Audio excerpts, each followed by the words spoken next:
रचना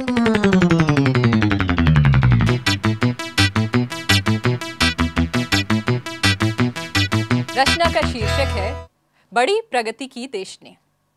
हिंदुस्तान की आजादी को इतने वर्ष बीत गए, अब बीत गए तो बीत गए, इसमें कोई क्या कर सकता है। जिस बात को 50 साल हो जाते हैं उस बात को 50 साल हो जाते हैं।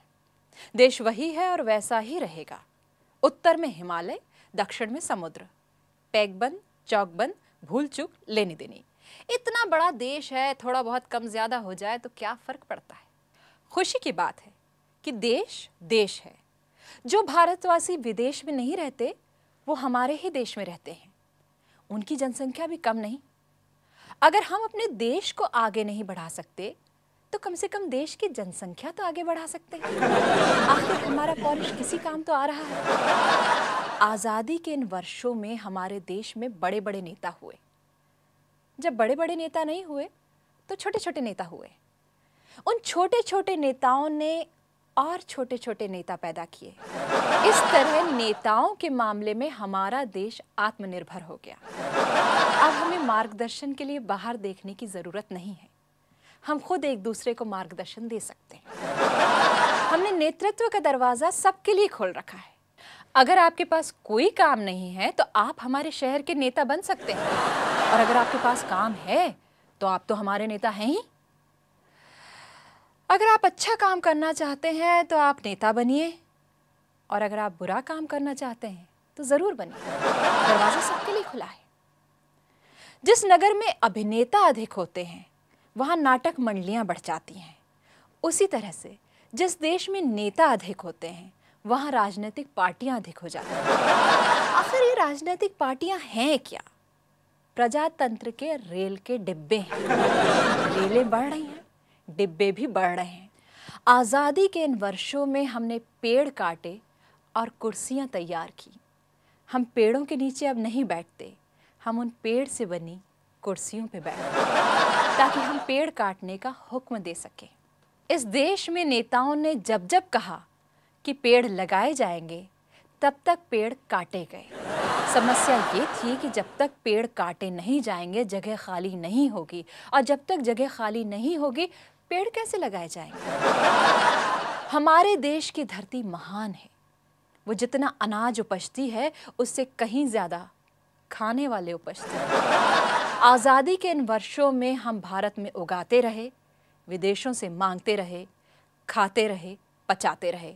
विदेशी अनाज और देशी चूर्ण से पेट का संतुलन बना रहा। पहली बार देश को किचन और बेडरूम का महत्व समझ में आया। खाने और सोने के लिए हमने भवन बनवाए और ठेकेदारों की कौमें तैयार की। आज बहुत से देशवासियों को अपने तकियों, अपने गादियों और अपनी एयर कंडीशनरों पर गर्व है। वे जानते हैं यदि हम सुखी हैं तो सारा देश सुखी है। आज़ादी के इन वर्षों में देश में उत्पादन बढ़ा और उत्पादन करने वाले भी बढ़े। आदमी सस्ता और सामान महंगा हो गया। बदन सस्ता और कपड़े महंगे हो गए। घरों की इज्जत कम हुई, होटलों की ज़्यादा हो गई। गहनों का सम्मान शरीर से अधिक होने लगा। पद का सम्मान मनुष्य से अधिक हो गया। पत्नी घर में रहती है मगर आंखों में अभिनेत्री रहती है। गुलाम भारत में युवक मंगेतर के सपने देखता था। आज़ाद भारत में वो होटल में कॉल गर्ल को बुला सकता है। दुविधाएं कम हुई, सुविधाएं बढ़ गई। जब जिसे चाहा रेप कर दिया, जब जिसे चाहा मार डाला। 48 से 84 तक की हमारी बहादुरी की कहानी ये है कि महात्मा गांधी को गोली मारने से चले थे और श्रीमती गांधी को गोली मारने तक पहुंचे। निहत्ते बूढ़े से शुरुआत की थी, निहत्ती बूढ़ी पे ख़त्म की। अब भी कौन जाने ख़त्म हुई है या नहीं हुई। कुछ लोगों ने शहीदों की सूची फेंक दी और हिट लिस्ट लेकर घूमने लगे। तिरंगा चौरंगा हो गया, एक पट्टी खून की। आज़ादी के इन वर्षों में देश उठा, गिरा, गिर के फिर उठा, लेकिन चलना कभी नहीं सीख पाया। जब तक घड़ी इंपोर्टेड ना हो हम अपना समय नहीं देख पाते हैं। जब तक बाहरी विचार ना हो हम अपनी परिस्थितियों का विश्लेषण नहीं कर पाते। जब तक बाहर से भीख उधार में ना मिले, हमें अपनी प्रगति पे शक होता है। जब तक वहाँ का फैशन ना हो, हमें सौंदर्य नज़र नहीं आता। जब तक वहाँ की धुन ना हो, हमें संगीत अच्छा नहीं लगता। हम जिस ज़मीन पे खड़े हैं, उसका आसमान पराया हो चुका है। ये शरीर कस्बा है, लेकिन आत्मा न्यूयॉर्क हो गई है।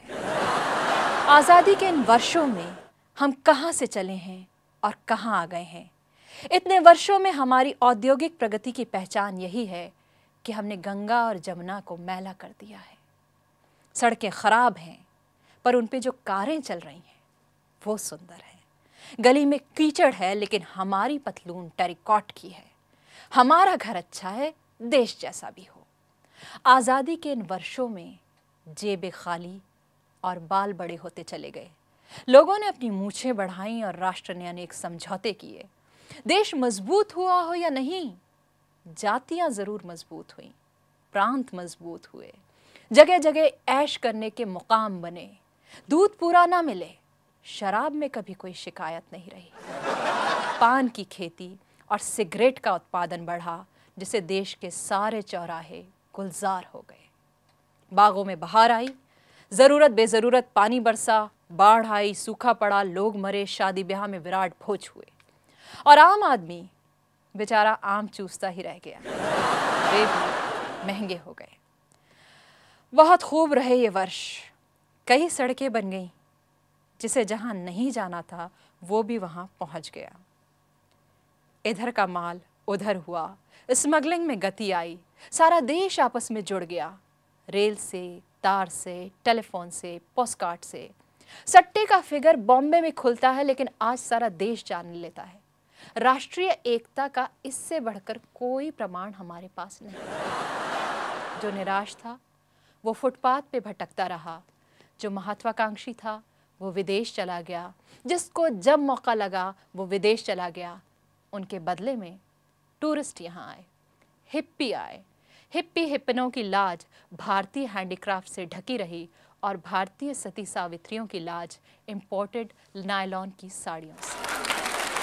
मुस्कुराहटें व्यावसायिक हो गईं, खुशामद धर्म बन गया, क्रोध एक मुखौटा बन के रह गया, गंभीरता की दरें निश्चित हो गईं।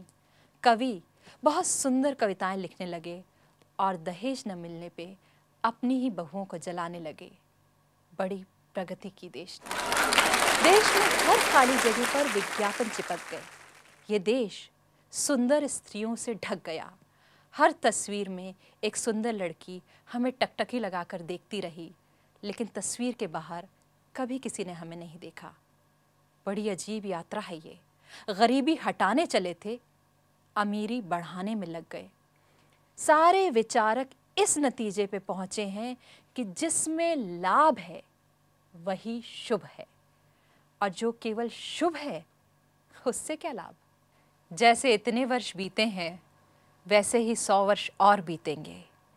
झूठ और सच्चाई का, आदर्श और रिश्वत का, त्याग और पाखंड का, सेवा और निजी लाभ का, चोरी और दान का, जो कॉकटेल हमने राष्ट्रीय जीवन में तैयार किया है वो बहुत मज़ा देगा। इंतज़ार कीजिए।